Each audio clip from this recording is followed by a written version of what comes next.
مباہلہ میں جو نجران کے عیسائیوں کا ایک گروہ آیا تھا رسالت مآب سرور انبیاء صلی اللہ علیہ وآلہ وسلم کے مقابلے میں، ان میں 3 لوگ تھے، اور تینوں جو تھے وہ صرف بشپ نہیں تھے، کارڈنل تھے، یعنی وہ جو پوپ تھے، جو ان کا جو پوپ تھا، پوپ کے وہ نائب تھے۔ کارڈنلز کا آپ کو لیول آئیڈیا ہوگا کہ بشپ سے بڑا ہوتا ہے، ٹھیک ہے، انہی میں سے کوئی ایک پوپ چنا جاتا ہے۔ تو وہ جو کارڈنلز تھے ان میں ایک نام تھا جناب عبد المسیح کا۔ 3 لوگ تھے، جب انہوں نے مباہلہ سے ہار مان لی اور وہ چلے گئے، تو جناب عبد المسیح نے اس کو بلایا، ان کا کیس تو میرا اکلوتا بیٹا ہے، ایک ہی بیٹا ہے، میں نے ساری زندگی اس بات کا دکھ دیکھا ہے کہ تو میرے خلاف رہا ہے، لیکن ایک چیز یاد رکھ، مجھے جب رسول اللہ صلی اللہ علیہ وآلہ وسلم نے اسلام قبول کروایا تھا نا، تو انہوں نے مجھے ایک لفظ بتایا تھا، ایک ایسی آیت ایک بتایا تھا کہ وہ میں پڑھتا تھا تو میں جناب عیسیٰ علیہ السلام کا دیدار کر لیتا تھا، میں جب چاہتا تھا وہ پڑھتا تھا تو عیسیٰ علیہ السلام سے میں بات کر لیتا تھا۔ تم لوگ میرے مخالف رہے، میں جناب عیسیٰ سے پوچھتا تھا کہ میں کیا کروں، تو وہ جو ہے میں ان سے ہدایت لیتا تھا۔ آج میں دنیا سے جا رہا ہوں، وہ لفظ تجھے بتا کے جا رہا ہوں، ٹھیک ہے؟ یہ لفظ کبھی بھولنا نا، یہ تمہیں ضرور کام آئے گا۔ یہ لفظ مجھے رسول اللہ نے بتایا تھا، تم سارا قبیلہ میرے مخالف ہو گئے، تمہاری ماں، تمہارے چچا، سب لوگ میرے مخالف ہو گئے، میں نے علاقہ چھوڑ دیا، لیکن آج اس لیے آیا ہوں کہ میرا آخری وقت ہے، آج کے بعد میں تم سے نہیں ملوں گا، یہ میری طرف سے وراثت سمجھ لو، یہ میں تمہیں بتا کے جا رہا ہوں۔ وہ آیت تھی، وہ کیا تھا، وہ جو رسول اللہ نے جناب عبد المسیح کو بتایا تھا، انہوں نے اپنے بیٹے قیس کو بتا دیا۔ جناب قیس نے وہ پڑھنا شروع کیا، اور اس دوران جناب قیس جو تھے وہ عیسائیت کے چرچ کے خدمت گزار ہوئے، اور پھر وہ بشپ کے لیول کے اوپر، یعنی اس نجران کے وہ سب سے بڑے ہائی پریسٹ بن گئے بشپ کے لیول کے اوپر۔ جناب قیس کو جب ان کے باپ جو ہے وہ یہ بتا کے چلے گئے، تو جناب قیس نے کچھ عرصے کے بعد وہ آیت، وہ چیز پڑھی، تو حضرت عیسیٰ علیہ السلام کا ان کو دیدار ہوا۔ تو انہوں نے کہا کہ تمہارا باپ جو ہے وہ اللہ اور ہماری بارگاہ میں بہت مقدس آدمی ہے، تم لوگ اس کے خلاف رہے ہو، تمہیں جو ہے وہ حقیقت کا ادراک نہیں۔ جب حضرت عیسیٰ علیہ السلام نے جناب قیس کو یہ بتایا تو وہ رونے لگ گئے۔ جناب قیس جو تھے وہ ایک تو بشپ تھے، دوسرا ان کا میڈیسن سے بہت زبردست انٹرسٹ تھا، وہ طبیب تھے اور سرجن تھے، بہت اچھے سرجن تھے اس دور میں۔ تو ان کو جب عیسیٰ علیہ السلام کی زیارت ہوئی تو عیسیٰ علیہ السلام نے کہا کہ اب تم یہاں مت ٹھہرو، تمہیں اللہ کی طرف سے ایک ازلی سعادت لکھی ہوئی ہے، اور وہ اس کی دعا تمہارے باپ عبد المسیح نے کی تھی، اور اس کی دعا اللہ نے قبول کر لی ہوئی ہے۔ تمہارے حصے میں اللہ نے وہ سعادت لکھی ہوئی ہے جو تمہارے قبیلے کے کسی بڑے کو نصیب نہیں ہوئی، تمہارے باپ کو بھی نصیب نہیں ہوئی، وہ دعا اللہ نے قبول کر لی ہوئی ہے، وہ تمہیں ملے گا۔ لیکن تم ابھی چلے جاؤ فلسطین، بیت اللحم چلے جاؤ، جہاں نیٹیوٹی چرچ ہے، جہاں عیسیٰ علیہ السلام دنیا میں آئے تھے، بیت اللحم چلے جاؤ، وہاں سے تمہیں راستہ ملے گا۔ حضرت عیسیٰ علیہ السلام کی زیارت ہوئی تو حضرت عیسیٰ علیہ السلام کے کہنے پہ کرسچن تھے، تو وہ اپنا گھر نجران چھوڑ کے نیٹیوٹی چرچ میں آ گئے۔ اب یہاں پہ ان کو ایک احساس ہوا کہ ہم نے اپنے باپ کے ساتھ کیا سلوک کیا، یعنی جناب عبد المسیح کے ساتھ ہم نے کیا سلوک کیا، ہم تو ان کے مخالف رہے۔ تو وہ رویا کرتے تھے اس بات پہ۔ تو فلسطین میں یا بیت اللحم میں ایک کریکٹر کا ذکر آتا ہے، طبیب البقا، رونے والا ڈاکٹر۔ تو وہ طبیب البقا جن کا نام ہے وہ جناب قیس بن عبد المسیح ہیں۔ یہ تاریخ کی کتابوں میں بھی یہ واقعہ ذکر ہے، اور بہت ساری کتابیں جو ہسٹری کی ہیں، اور یہ ہسٹری آف بیت اللحم نیٹیوٹی چرچ کی جو ہسٹری ہے اس میں بھی جناب قیس بن عبد المسیح کا ذکر آتا ہے۔ جناب قیس بن عبد المسیح جو ہیں وہ بیت اللحم میں روتے رہتے تھے، لیکن چونکہ سرجن تھے، لوگوں کی مدد کرتے تھے، وہاں پہ وہ دعا کرتے رہتے تھے کہ مالک وہ جو سعادت مجھے میرے عیسیٰ علیہ السلام نے بتائی ہے، وہ سعادت مجھے کب ملے گی اور کہاں ملے گی۔ نیٹیوٹی میں چونکہ وہ گریا کرتے تھے، وہاں ڈاکٹر بھی تھے، لوگوں کی مدد بھی کرتے تھے، اور چونکہ ہائی پریسٹ تھے تو لوگ ان کی عزت بھی کرتے تھے۔ وہ بشپ تھے تو لوگوں کو پتہ تھا کہ یہ بشپ ہیں، ہائی پریسٹ ہیں، تو لوگ ان کی بڑی عزت کرتے تھے۔ ایک دن انہوں نے دوبارہ وہ دعا پڑھی تو عیسیٰ علیہ السلام کا جو ہے نا، وہ عیسیٰ علیہ السلام سے ان کی ملاقات نہیں ہوئی۔ تو انہیں لگا کہ شاید کوئی غلطی ہو گئی ہے. وہ بار بار وہ دعا پڑھتے تھے, عیسیٰ علیہ السلام سے ملاقات نہیں ہوتی تھی. بار بار وہ دعا پڑھتے تھے, وہ عیسیٰ علیہ السلام سے ملاقات نہیں ہوتی تھی.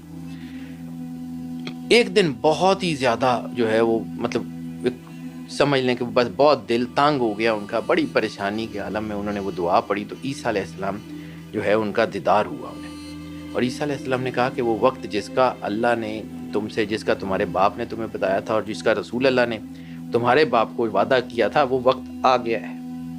اب تم ایسے کرو, بیت لحم سے جب تم جاؤ تو وہاں سے دمشق چلے جاؤ, وہاں سے شام چلے جاؤ, شام دمشق, دمشق میں جو ہے وہ تمہیں وہاں سے راستہ ملے گا. یہ کہہ کے عیسیٰ علیہ السلام بشارت دے کے تو چلے گئے. جب عیسیٰ علیہ السلام نے بشارت دے دی اور وہ چلے گئے, تو پھر جو ہے وہ دمشق میں آئے. دمشق میں آئے تو وہاں پہ انہیں پتہ لگا کہ یہاں پہ جو ہے ایک لشکر جا رہا ہے کوفے, ایک لشکر کوفے جا رہا ہے کوئی مہم کے لیے. تو انہوں نے دوبارہ وہ دعا پڑھی. تو عیسیٰ علیہ السلام نے جو ہے وہ ان کو بشارت دی کہ اب تم اس لشکر کے ساتھ کوفے چلے جاؤ. دمشق سے وہ اس فوج کے ساتھ جو کوفے آ رہی تھی اس میں کوفے آئے. تو یہاں دیکھا کہ یہاں تو ماحول ہی ڈیفرنٹ ہے, یہاں جنگ کا ماحول ہے. جناب مسلم ابن عقیل کی شہادت ہو چکی ہے, اور کوفے والے تو جنگ کی تیاریاں کر رہے ہیں, اور یہ لشکر جو ہے وہ دمشق سے آیا ہے اور وہ کوفے سے جو ہے وہ لڑنے جا رہا ہے. اب حضرت قیس بن عبد المسیح کرسچن ہیں, لیکن ان کے اندر یہ پیدا ہو رہا ہے کہ ازلی جو ہے وہ جس سعادت کا ذکر ہے, یہ تو مسلمانوں کی فوج مسلمانوں سے لڑنے آ رہے ہیں, اور یہ عیسائیوں کی فوج بھی نہیں ہے, تو یہاں سے کیسے ملے گی. ایک پریشانی کا عالم ان کے اندر بنتا رہا. وہ دعا کرتے تھے تو عیسیٰ علیہ السلام کی زیارت نہیں ہوتی تھی. تو وہ بھی ایک کیفیت بننا شروع ہو گئی کہ پہلے میں دعا کرتا تھا, عیسیٰ علیہ السلام کی جو ہے وہ زیارت فوراً ہو جاتی تھی, اب نہیں ہو رہی. تو ایک دن جو انہوں نے دیکھا کہ وہ جو لشکر جو ہے وہ کربلا جا رہا ہے, تو عیسیٰ علیہ السلام کی زیارت ہوئی, اور انہوں نے کہا کہ قیس اب تم اس لشکر کے ساتھ کربلا چلے جاؤ. اب وہ قیس کربلا آ گئے.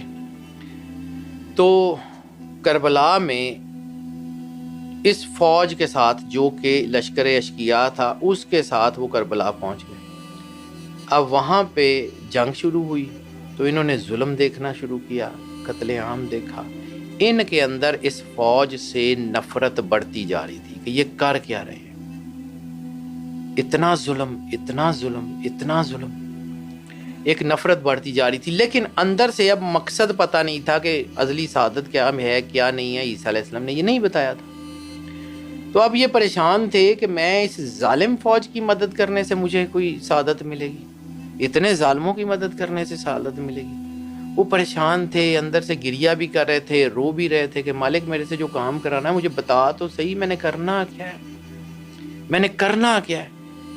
تو اسی دوران جو ہے وہ ان کو زیارت ہوتی ہے عیسیٰ علیہ السلام کی, اور ساتھ بی بی مریم ہے. اب یہ 9ویں کی شب عاشور ہے جس دن ان کو زیارت ہوتی ہے بی بی مریم کی. تو ان کو ایک دکھایا جاتا ہے کہ یہ کربلا ہی کا میدان ہے, اور کربلا ہی کے میدان میں ایک سفید چبوترا, اس کے اوپر سرکار ختمی مرتبت بادشاہ کونین تشریف فرما ہے, ساتھ مولا حسین کھڑے ہوئے ہیں, اور ساتھ عیسیٰ علیہ السلام اور بی بی مریم ہے, اور وہ تعزیتی لباس میں ہے. تو جناب وہ تعزیتی لباس. السلام علیکم. آج ہم سیکھیں گے وہ پہلا لفظ جو قرآن پاک کو سمجھنے کے جرنی میں سیکھنا چاہیے. ہاذا مطلب یہ, بس صرف یہ, اور یہ ایک لفظ 226 بار آتا ہے قرآن میں, 226 بار, اور ہمیں پتہ بھی نہیں تھا. یہ میں ہے. ہمارے ماں باپ ہمارے لیے اتنا کچھ کرتے ہیں, بچپن سے لے کے بڑے ہونے تک ہماری ہر کامیابی ہیں, اور وہ جناب قیس کو بی بی مریم کہتی ہیں کہ ہماری جو ہے وہ عزت مٹی میں نہ ملا دینا, صبح تمہیں وہ سعادت ملے گی جو تمہارے لیے اللہ نے مختص کی ہوئی ہے. یہ کہہ کے وہ خواب یا وہ جو ہے وہ زیارت وہ ختم ہو جاتی ہے. جناب قیس ساری رات روتے ہوئے گزار دیتے ہیں کہ مجھے کیا پتا, میں یہ کہیں کافروں کی مدد کروں گا, اور میں تو آیا اس فوج کے ساتھ ہوں, اور یہ فوج تو پانی بند کر چکی ہے, ان کے بچے بھوکے پیاسے ہیں, یہ تو ظلم کر رہے ہیں, کیا ظالموں کی مدد سے مجھے کچھ سعادت ملے گی. اور اب چونکہ امام حسین علیہ السلام کی فوج کا کوئی اشارہ ایسا نہیں تھا کہ ان کے ساتھ ملنا یا نہیں ملنا. سارا دن جنگ ہوتی رہی, سارا دن جناب قیس جو ہے وہ اضطراب کی حالت میں رہے کہ میں کروں گا کیا.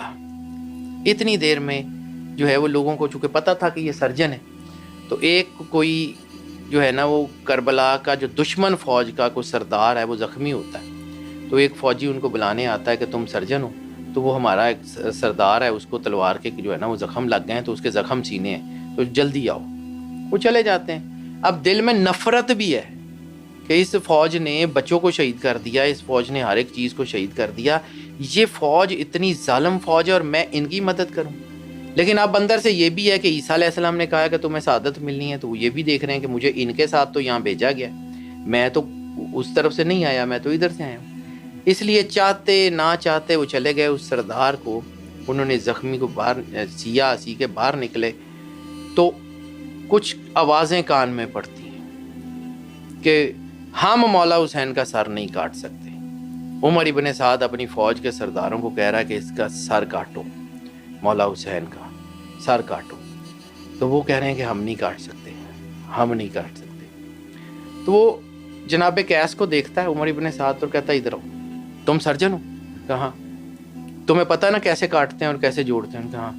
ہمارا ایک چھوٹا سا کام کر دو، اس چھوٹے سے کام کا بدلہ ہم تمہیں اتنا دیں گے کہ تمہاری زندگی میں کوئی کمی نہیں ہوگی. اس نے کہا کیا؟ وہ جو سامنے زخمی بیٹھا ہوا ہے نا اس کا سر کاٹنا ہے. انہوں نے کہا تم لوگ اتنے ظالم لوگ ہو، تم نے ان کے بچے بھی مار دیے ہیں اور تم کہتے ہو کہ اس کا سر میں کاٹوں؟ اس نے کہا ہاں یہ مسلمان ہیں، یہ ان کے نبی کا نواسہ ہے، تو یہ کچھ لوگ جو ہے نا یہ اس سر کاٹنے سے ہچکچا رہے ہیں. تو اس نے کہا کہ تم اپنے نبی کی اولاد کا سر کاٹ رہے ہو اور کہتے ہو کہ میں تمہاری جگہ یہ کروں. اس نے کہا ہاں.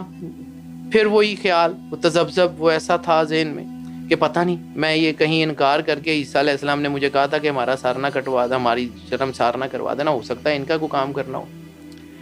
تو اس نے کہا کہ جی میں تو سرجن ہوں، مجھے تو تلوار چلانی نہیں آتی. اس نے کہا بڑا آسان سا کام ہے، یہ خنجر لے لو اور بس گردن کاٹ دو، پیسے ہم تمہیں جتنے کہو گے دے دیں گے.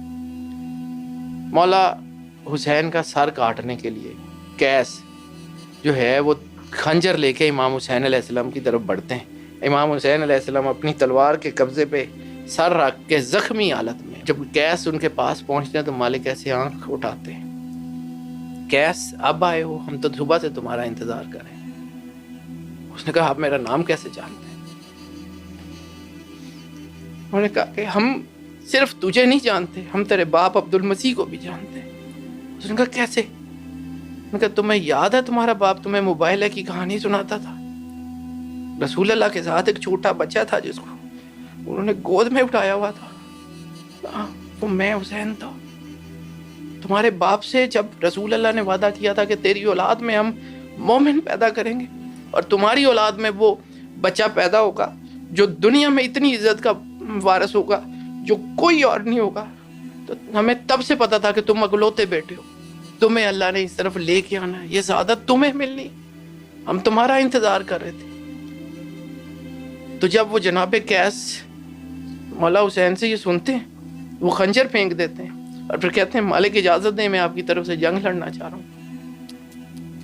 وہ وہیں سے کسی کی گری ہوئی تلوار اٹھاتے ہیں اور حملہ کر دیتے ہیں یزید کے لشکر کے اوپر، قتل عام کرتے جاتے ہیں اور آخر میں جناب قیس شہید ہوتے ہیں.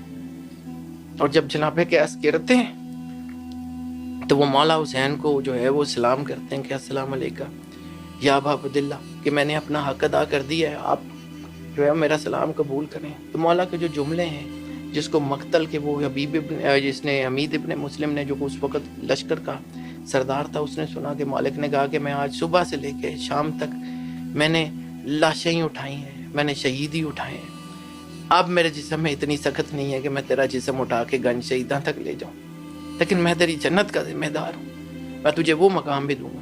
تو جناب قیس ابن عبد المسیح بھی کربلا کے شہید ہیں. یہ اللہ نے یہ لشکر وہاں سے جمع کیا تھا جہاں سے کسی کوئی سوچ بھی نہیں ہے، یہ وہاں سے لوگ آئے تھے، یہ اللہ کے چنے ہوئے لوگ تھے. یہ کربلا کوئی عام سی جنگ نہیں ہے، یہ کربلا کوئی یہ 2-4 گھنٹے کی جنگ نہیں ہے، یہ کربلا کوئی ایسا نہیں ہے، یہ کربلا ایک ایسا مارکا ہے جو سورج کی طرح روشن ہے. یہ مولا حسین علیہ السلام کی جو ہے یہ حسینیت یہ ایسی نہیں ہے.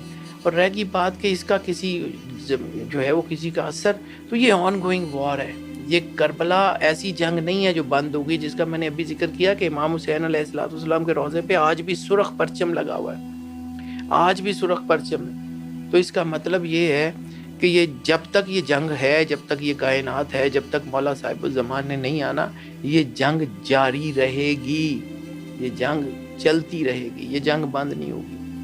یہ صرف چند نہیں ہے۔ اور کربلا کی وراثتوں کی جہاں پہ میں نے بات کی تھی، تو کربلا میں امام حسین اور اصحاب حسین کا خون رسالت مآب سرور انبیاء صلی اللہ علیہ وآلہ وسلم نے اٹھایا، یعنی امام حسین علیہ السلام کے وارث خود رسول اللہ ہیں۔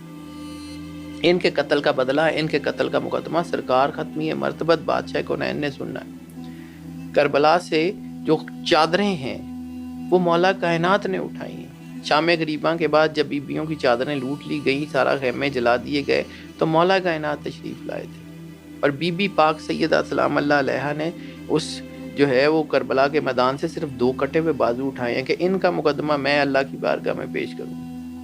یہ کربلا جو ہے یہ وراثت ہے، یہ دین ہے، یہ اللہ کا راستہ ہے۔ اگر آپ کلمہ پڑھتے ہیں اور رسول اللہ صلی اللہ علیہ وآلہ وسلم کی محبت آپ کے اندر نہیں ہے تو کوئی دین نہیں ہے۔ بڑی خوبصورت حدیث ہے باب الجوائز کی، مستند ترین حدیث ہے، مشکات میں، بخاری میں، مسلم میں۔ رسالت مآب سرور انبیاء صلی اللہ علیہ وسلم نے فرمایا تھا، کوئی بھی چیز تمہیں اگر اللہ اور اس کے رسول کے قریب کر دے تو وہ حرام نہیں ہو سکتی۔ تو اگر رسول اللہ صلی اللہ علیہ وآلہ وسلم کی اولاد کا نام لینے سے آپ کا جو ہے نکاح باطل ہوتا ہے تو پھر آپ کا اسلام ہی باطل ہے۔ اگر رسول اللہ صلی اللہ علیہ وآلہ وسلم کی اولاد سے محبت کرنے سے آپ کا جو ہے نا وہ دین سے آپ خارج ہوتے ہیں تو پھر آپ ویسے ہی خارج ہیں۔